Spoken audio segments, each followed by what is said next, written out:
असीं कादरपुर शहर में मौजूद आहियूं। सफ़ाई कादरपुर में अनेक मसला आहिनि, पर हिन वक़्तु असां सफ़ाई जे बारे में कादरपुर जे माण्हुनि सां ॻाल्हि ॿोल कंदासीं। कादरपुर में मसला त असां वटि इलाही आहिनि, पर सभिनी खां जेको घणो मसलो आहे असांजो सफ़ाई जो आहे।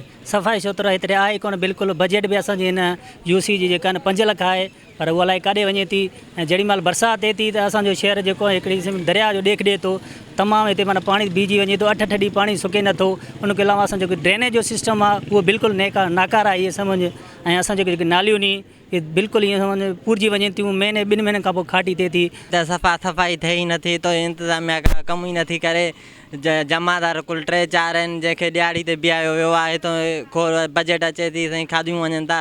हिते सफ़ाई टके जी कोन्हे। असां डेली बीमार थियूं था पिया। डॉक्टर ॾिसो भरिया पिया आहिनि थिया। काई सफ़ाई न आहे साईं। हिते गंदगी ढेर थी आहिनि। असांजे शहर में ॾाढी हालत आहे साईं। तव्हां ॾिसो था त हिते ढेर लॻा पिया आहिनि थिया। का शइ कंहिं शइ जी सहूलियत कोन्हे। असां वटि शल न का बारिश थिए त हिते असांजी पूरी मार्केट जेका आहे पाणी सां भरिजी वेंदी आहे। इवन जे दुकाननि ताईं पाणी पहुची वेंदो आहे। सफ़ाई जो त नालो ई असांजे शहर में कोन्हे। ज़िले इंतिज़ामिया या असांजा यूसी वारा बिल्कुलु ध्यानु नथा ॾियनि। ऐं जेके बि असांजा दुकानदार भाइर आहिनि उहे बि कोशिशूं करे करे करे थकी पिया आहिनि। हिन महिल ताईं कोई रिज़ल्ट न मिली सघियो आहे असांखे। सफ़ाई जो नालो ई कोन्हे।